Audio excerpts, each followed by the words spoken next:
এই গ্লোবালাইজেশনে আপনারা যারা আমাদের সামনে আইটি এক্সপার্ট হিসাবে বসেছেন, সেটা আমাদের গর্বের, সেটা আমাদের আনন্দের। এই প্রযুক্তির মাধ্যমে আমাদের যোগাযোগের ব্যবস্থাকে শিক্ষা, স্বাস্থ্য সহ মানুষের প্রয়োজনীয় বিষয়গুলোকে খুব সহজভাবে আমাদের দোরগোড়ায় আমাদের সামনে উপস্থাপন করার জন্য আপনারা নিরলস কাজ করে যাচ্ছেন।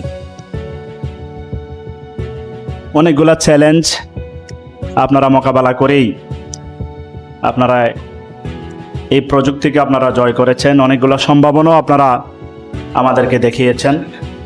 বর্তমান বিশ্বে বাংলাদেশকে একটি আধুনিক উন্নত বিশ্বে পরিণত করার জন্য, একটি সাম্যের এবং মানবিক রাষ্ট্রে পরিণত করার জন্য প্রযুক্তি হচ্ছে বর্তমানে সবচেয়ে বড় মাধ্যম। আর প্রযুক্তির মাধ্যমে বেকারত্ব দূর করার বিরাট একটা সুযোগ রয়েছে। আমাদের নবী মুহাম্মদ সাল্লাল্লাহু আলাইহি সাল্লাম বলেছেন,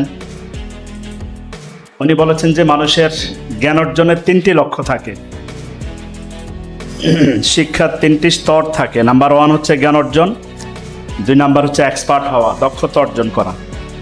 আল্লাহ রাব্বুল আলামিন আমাদেরকে যে হাত দিয়েছেন, হাতগুলাকে এক্সপার্ট হ্যান্ডে পরিণত করতে হবে। আমাদের চোখগুলাকে এক্সপার্ট চোখে পরিণত করতে হবে। আল্লাহ রাব্বুল আলামিন আমাদেরকে যে মেধা দিয়েছেন, এটাকে এক্সপার্ট মেধায় পরিণত করতে হবে।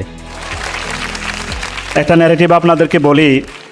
ওমর রাদিয়াল্লাহু তাআলা আনহুর সময় পৃথিবীর ইতিহাসে প্রথম আদমশুমারি হলো।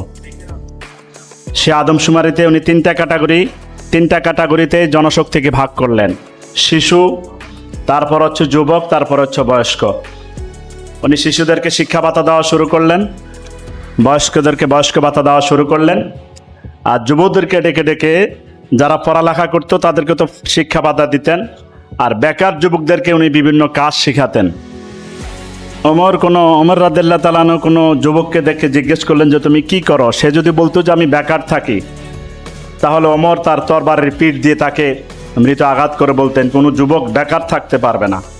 আল্লাহ রাব্বুল আলামিন তোমাকে যে কর্মক্ষমতা দিয়েছেন, সেই কর্মক্ষমতাকে কাজে লাগিয়ে তোমাকে কোনো না কোনো বিষয়ে এক্সপার্ট হতেই হবে।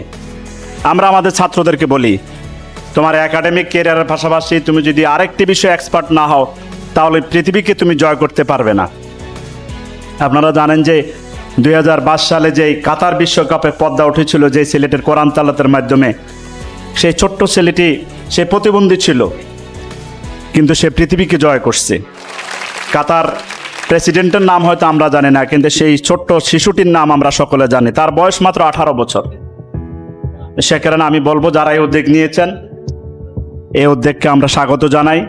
দেশকে এগিয়ে নেওয়ার জন্য, পিছিয়ে পড়া আমাদের এই সমাজকে সামনের দিকে এগিয়ে নেওয়ার জন্য এই জাতীয় উদ্যোগ অনেক প্রশংসার দাবিদার। আমাদের সকলেই তাদেরকে সহযোগিতা করা উচিত, ওনাদের পাশে থাকা উচিত। ফারুক ভাই যে উদ্যোগটা নিয়েছে, এটি দেশকে সামনে দিকে এগিয়ে নিয়ে যাবে। এই তরুণ এবং যুবক আজকে যে বেকারত্বের সমস্যায় ভুগছে, সেটা থেকে জাতিকে মুক্তি দেবে।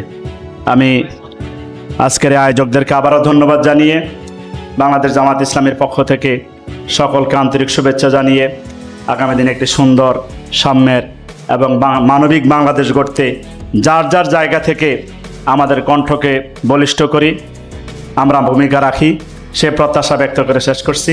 আল্লাহ হাফেজ। বাংলাদেশ জিন্দাবাদ। আসসালামু আলাইকুম রহমতুল্লাহি ওয়া বারাকাতুহু।